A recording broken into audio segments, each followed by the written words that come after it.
Hi friends, ഇന്ന് ഞങ്ങൾ വന്നിരിക്കുന്നത് തൃശ്ശൂർ ജില്ലയിലെ കൊടുങ്ങല്ലൂർ ശ്രീ കുരുമ്പ ഭഗവതി ക്ഷേത്രത്തിലാണ്. ഞങ്ങളുടെ ചാനലിൻ്റെ ഇൻട്രൊഡക്ഷൻ ആയിട്ടാണ് ഞങ്ങളിവിടെ വന്നിരിക്കുന്നത്. അപ്പോൾ എല്ലാവരും ഞങ്ങളുടെ ചാനൽ കാണണം, സപ്പോർട്ട് ചെയ്യണം. ഞങ്ങളുടെ ചാനലിലെ ആദ്യത്തെ വീഡിയോ ഒരു ദൈവികമായ സാന്നിധ്യത്തിൽ, ഒരു ദൈവികമായ അന്തരീക്ഷത്തിൽ വേണമെന്ന് ആഗ്രഹിച്ചുകൊണ്ടാണ് ഞങ്ങളിവിടെ വന്നിരിക്കുന്നത്. അപ്പോൾ എല്ലാവരും തീർച്ചയായിട്ടും ഞങ്ങളുടെ ചാനൽ കാണുക, ഞങ്ങളെ സപ്പോർട്ട് ചെയ്യുക. ഓക്കെ.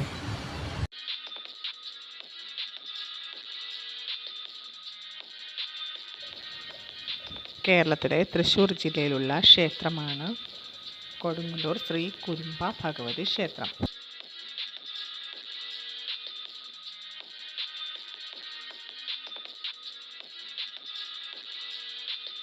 ഭദ്രകാളിയുടെ മൂലകേന്ദ്രമായിട്ട് അറിയപ്പെടുന്ന ഈ ക്ഷേത്രം ലോകാംബിക ക്ഷേത്രം എന്ന് അറിയപ്പെടുന്നു.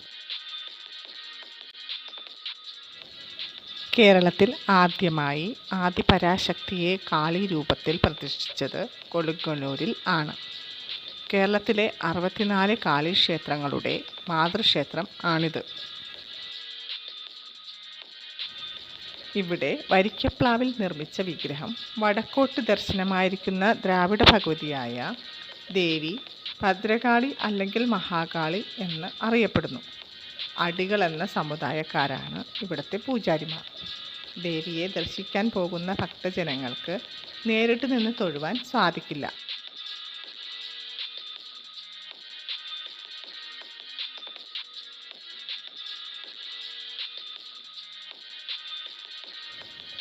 വടക്ക് നിന്ന് കാണുന്ന വിഗ്രഹം യഥാർത്ഥത്തിൽ ഒരു പ്രതിബിംബം മാത്രമാണ്.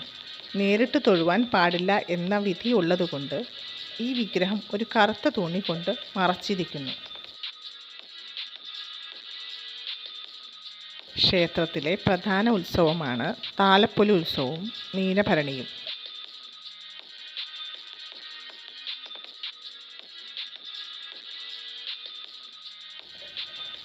താലപ്പൊലി സമയത്ത് ക്ഷേത്രനട അടയ്ക്കാറില്ല എന്നതാണ് മറ്റൊരു പ്രത്യേകത.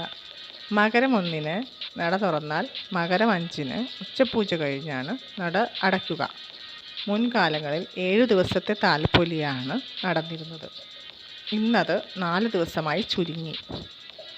പ്രശസ്തമായ കൊടുങ്ങല്ലൂർ ഭരണി മഹോത്സവവും നടക്കുന്നത് ഈ ക്ഷേത്രത്തിലാണ്.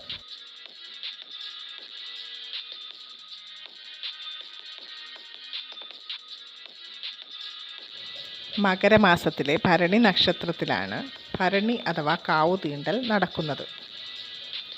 കൊടുങ്ങല്ലൂർ ക്ഷേത്ര ഐതിഹ്യത്തെപ്പറ്റി നിരവധി കാര്യങ്ങൾ ഉണ്ട്. വിശദമായിട്ടുള്ള കൊടുങ്ങല്ലൂർ അമ്മയുടെ വീഡിയോസ് കൂടുതലായി അറിയാൻ സോഷ്യൽ മീഡിയയിൽ സെർച്ച് ചെയ്ത് നോക്കിയാൽ കാണാവുന്നതാണ്.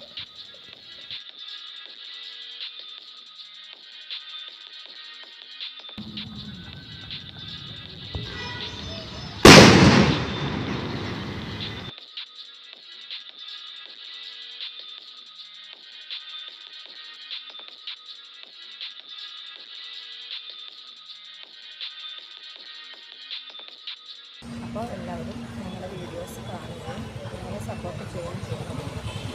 ഇനി കൂടുതൽ വീഡിയോസും വിശേഷങ്ങളുമായിട്ട് നമുക്ക് വീണ്ടും കാണാം.